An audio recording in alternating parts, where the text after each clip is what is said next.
My name is Sarah Hennies. I'm a composer and percussionist. I live in Ithaca, New York right now. I've been here for about 7 years. And prior to that, I lived in Austin, Texas for 10 years, and San Diego for 2 years, and Champaign-Urbana for 4 years for college. And then I grew up in Louisville, Kentucky, which I like to tell people because my entrance into experimental music was not through music school, although I did go to music school. It was through what was at the time a really, really incredible punk rock scene in the mid 90s in Louisville.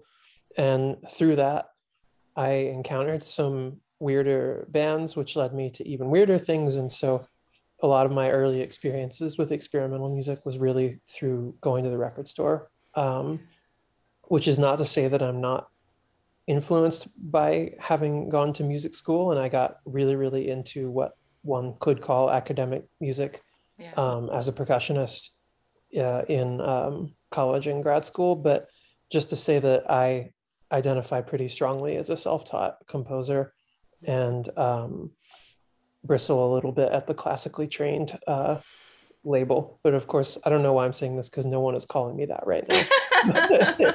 Just to say that I feel really in between the two worlds of like DIY underground music and more sort of institutional chamber music. I think that's kind of interesting to me to hear you say that, like that your entry comes more from popular music, because that was definitely mine too. I mean, in opera school, you don't go to opera school, you go to Puccini school, and and new music is like is verboten.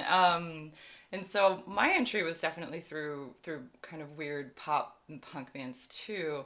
And I always felt a little envious of like the percussionists, that it seemed to me like they were encouraged to I don't know, fuck around and find out a little bit more, than Kind like of. we are. Kind of. Yeah, is that a misconception? Much more than other instruments, I think, but percussion is a lot more homogenous than I think people realize sometimes, unless you're sort of in the percussion world. Hmm. Um, What do you mean but by that? Yeah. just that there's a lot of, I'm trying to be careful what I say here. There are a lot of percussionists who strangely, or maybe not strangely, there are a lot of percussionists who don't enjoy new music. And Really? so what you have is a lot of percussion music written by percussionists for percussionists that is not adventurous music. Hmm. And on top of that, there's sort of, I talk about this sometimes in my artist talk, that there's a sort of model for what a percussion ensemble, a professional percussion ensemble looks like. And Yeah, uh, male. extremely male, Yeah. white, Hmm. cisgender, and Yeah. straight. Yeah. I'm assuming. Um, Yeah. and if you, the example I always use is if you Google a Google image search on percussion quartet, it is, I'm not kidding, page after page after page of groups who all look alike and play the same music and uh, are taking kind of the same kind of promo photos, and they dress alike, and there's no women at all. Right. There's never any women. Right. Right. So that's what I mean. Yeah. Okay. I get it. I get it. So I like that. That said, percussionists are in a really unique position to do things a lot differently than other instrumentalists. Well, yeah. I mean, you say that you are a largely self-taught composer, but I think that from an outsider perspective, again, that because the percussion instruments, I think, are organized by these groups of like organic sounding things, woods, metals, skins, that Right. it sort of lends itself. I don't know, it feels like to me like such a natural next step, that you can tinker more, that there's like such a wider array of timbre and sound to just play with Yeah. and make. Yeah. Yeah. And I've talked about this quite a lot, actually, about what the word percussionist actually means, Hmm. which to most people, I think, means a musician who strikes objects. And if you've seen any contemporary music, the percussionist is given all sorts of wild things to do. Hmm. I've played a piece where there was an instruction to put a towel in a bucket of water and then just pull it out and hold it. And Hmm. you know, there's no striking of anything there, I guess, except the water striking the Hmm. bucket. But that I had this realization that um, that actually, if you try to define what is a percussionist or what is percussion, it's this vast, limitless spectrum that like anything could be percussion Yeah. that isn't already something else, like a cello. Um, and so I've made this distinction between percussion and queerness, is that like the only thing queer means is that is really like not straight, but there's no like one way to be queer and there's no one way to be a percussionist, Yeah. but there is only one way to be a pianist. Mm. And so that's what I think makes percussion really, really different from other instruments, or one of really like the fundamental thing. Yeah, yeah.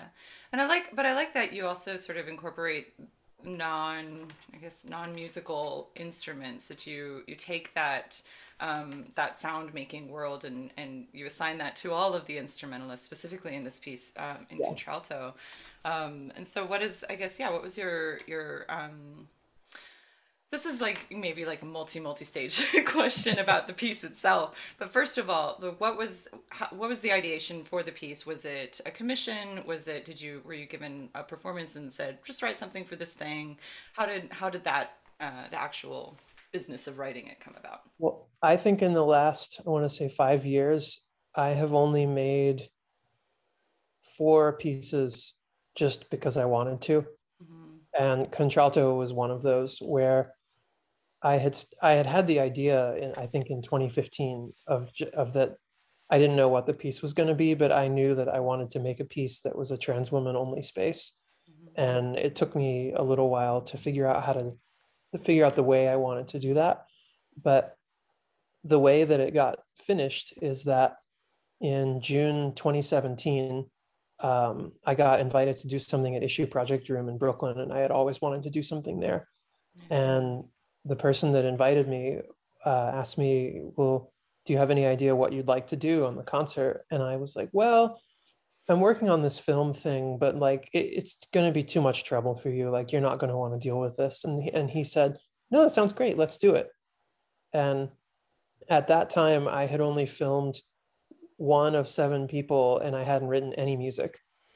And so all of a sudden, Pressure. I was totally pressured into making this piece. And but of course, the reason I hadn't been working on it is because the first interview I had done, I found so stressful for both of us that Hmm. I like didn't want to do anymore for a while. Like I was avoiding it. Yeah. Yeah. But obviously, I'm really glad I got it done. But it was because of that concert that it got finished, and then it got made really fast. Yeah. Um, but it was a project that I did totally on my own, self-funded, self-made, edited, written. Everything was done by me. How did you decide on well, actually no. So first maybe give like you know, the artist talk. What is Contralto? What is the piece? It's a piece. I'm careful not to call it a film. It's a piece of music with a video. Hmm. And I say that because usually the role of music in a film is to support the film.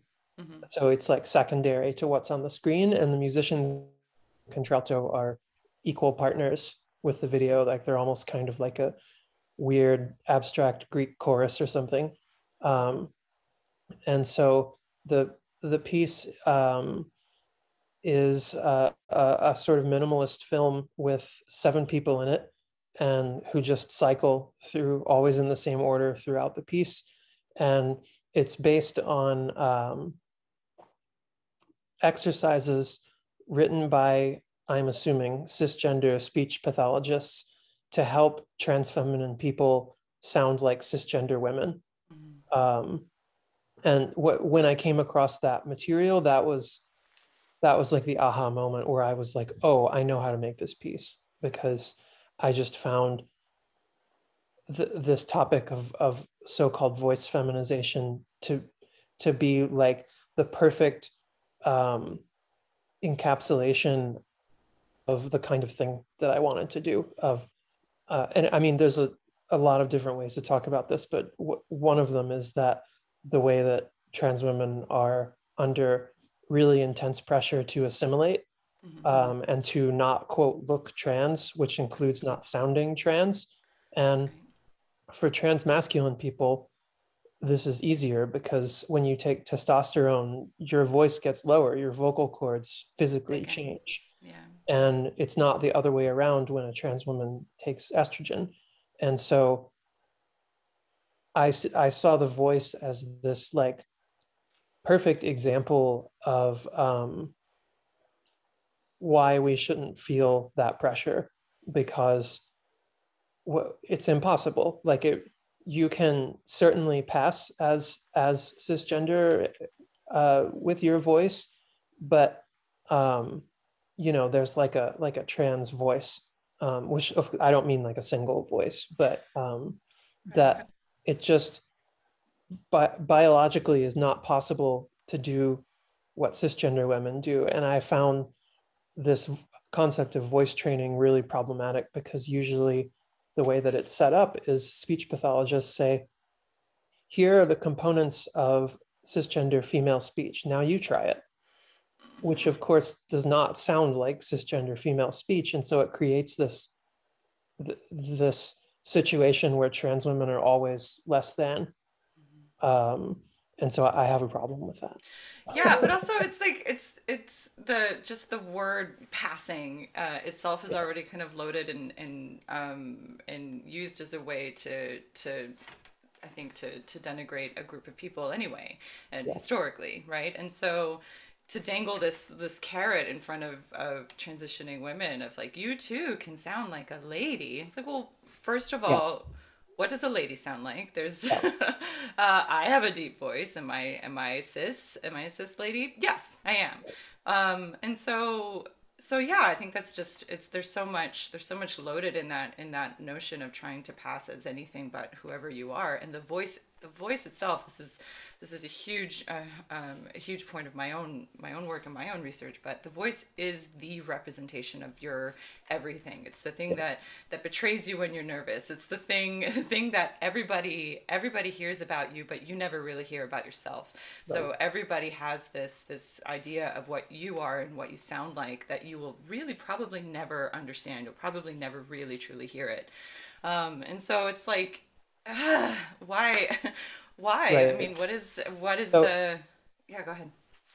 when I took this class that was teaching this, um, there was only less than 10 people in the class, and they paired us up, and each of us went off with a grad student from speech pathology. And excuse me, the person that I was paired with had a profoundly deep voice, like one of the deepest speaking voices that I think I've ever heard. And when I was going into the class, that was my attitude. I was like, I'm here to talk like a lady. Mm-hmm. And then from being in a room with this person, I was like, no matter what this person does, they will never, ever undo the way that their voice sounds.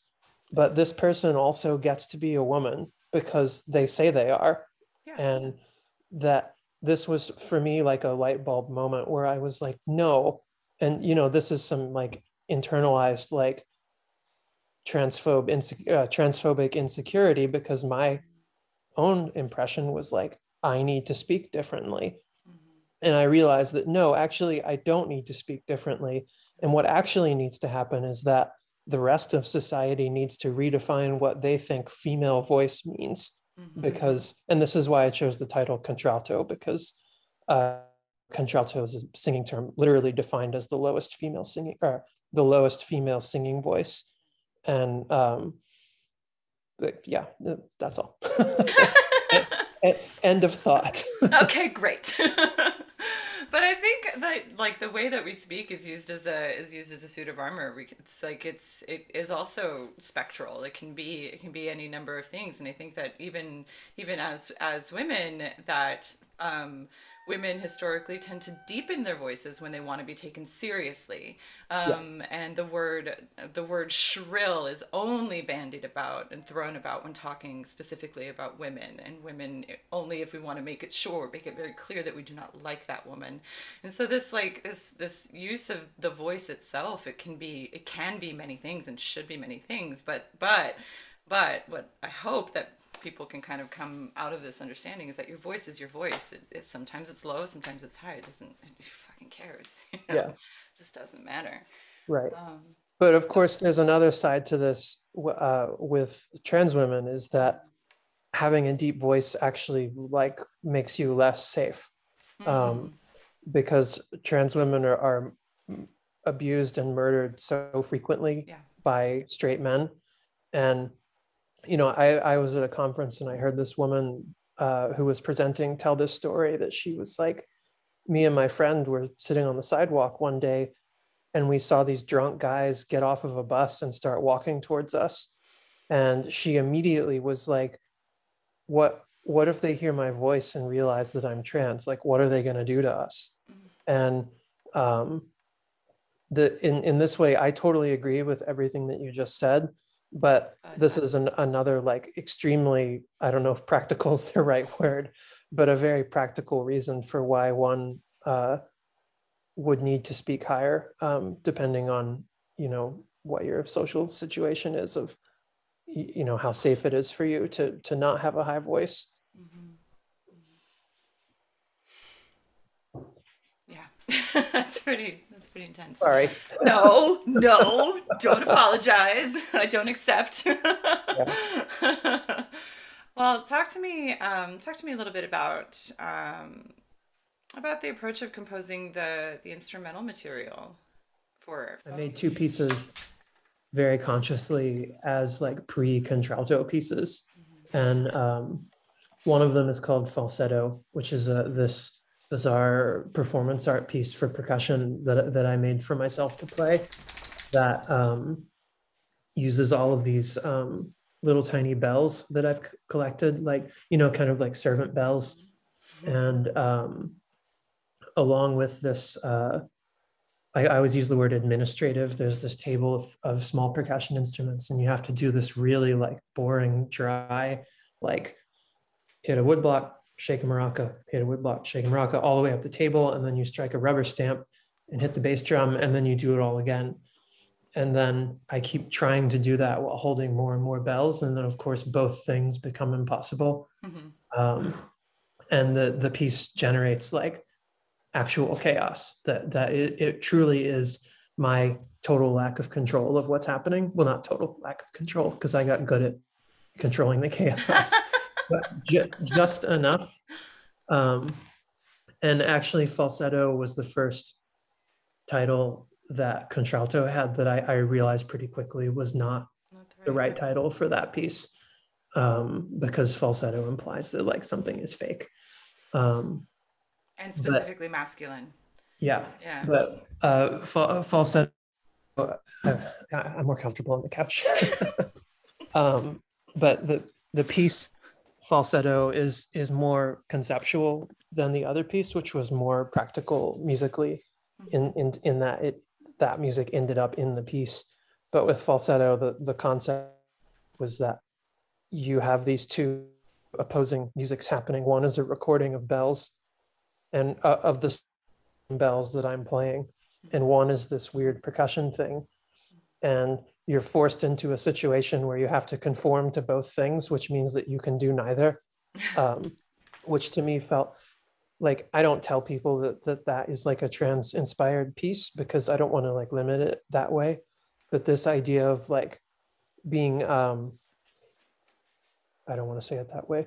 This idea of feeling pressure to adhere to the conventional notion of two different opposing things, um, the difficult situation that puts one in.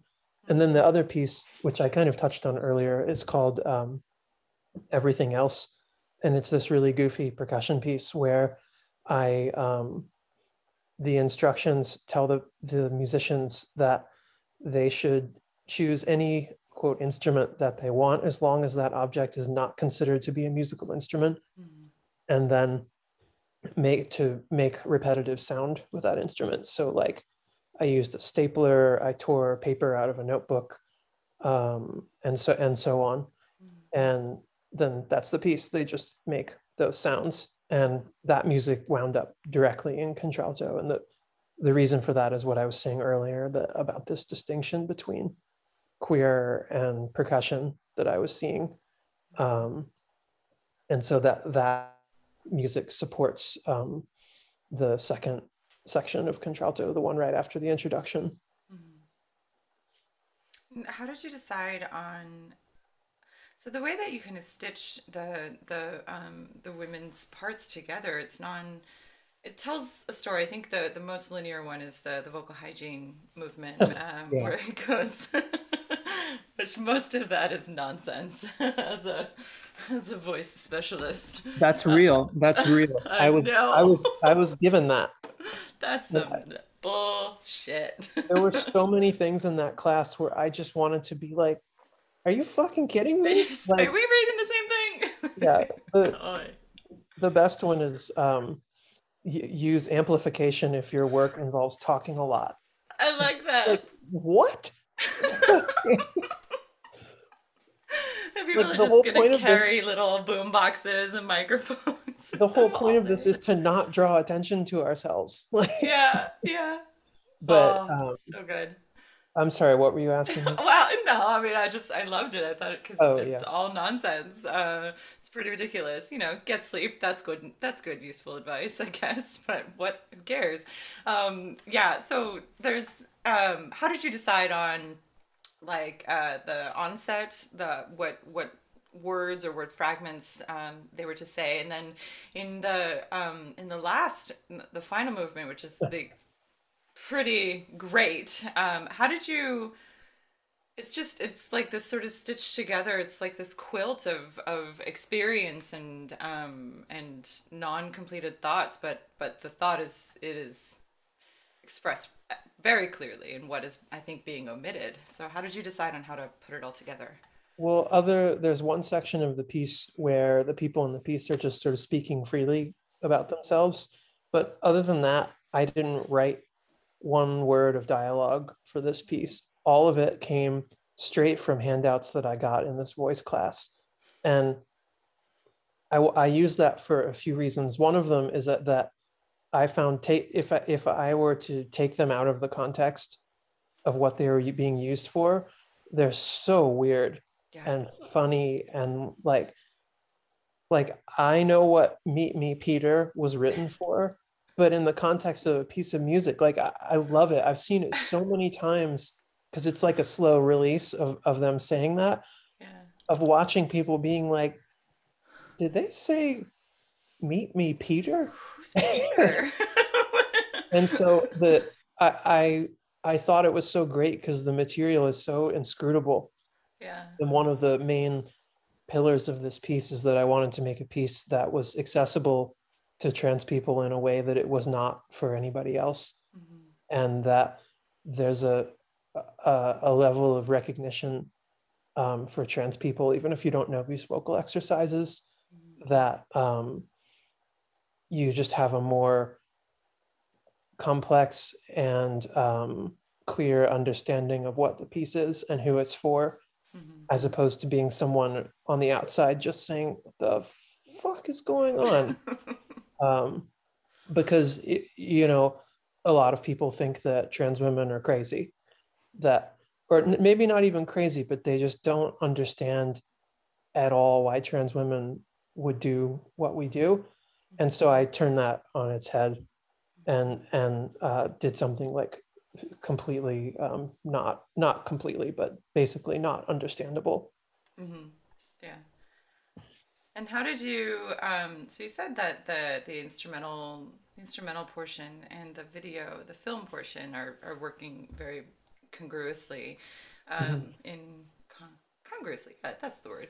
Yeah. Sure. um, so how do you yeah, I guess how did you decide what sounds to put when? And Um, how do I they complement each other? I made the film first, Okay. Um, and then the music was written really, really fast because I was working under such a short Yeah. timeline that I've never made a film before, and I just figured that I could write the music quickly. Hmm. And it was just one of these things that, like, once the film came together, I feel like I didn't even have to make decisions about the piece. It just became so obvious Hmm. what I should do. And most of the music in the film uh, are types of things that I've done before. Hmm. And Yeah. I started to realize as I was making this piece that I looked at all my other work and I was like, this is all preoccupied with this same thing. It just, when I made it, I wasn't thinking of it that way. Right. And it just sort of, like in the hygiene part, the instrumental parts just ask people to do this like really flat tapping because Hmm. I just wanted it to sound mundane and Hmm. silly.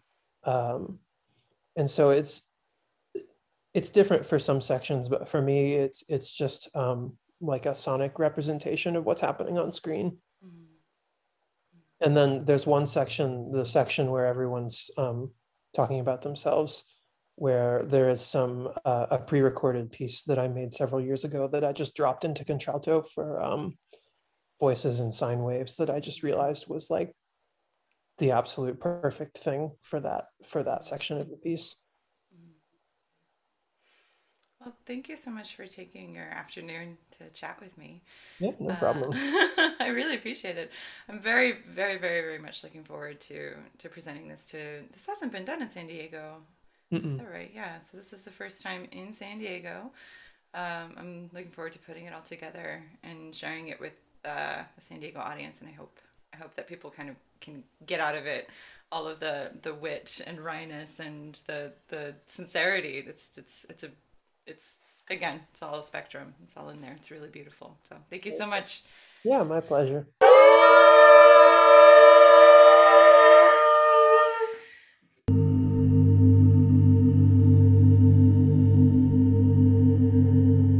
Uh, um,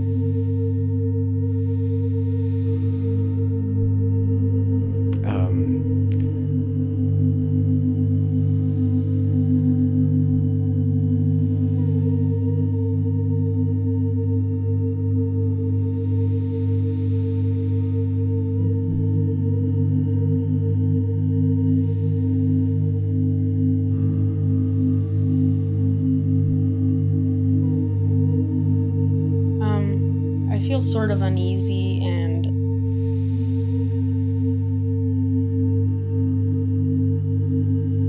I kind of tend not.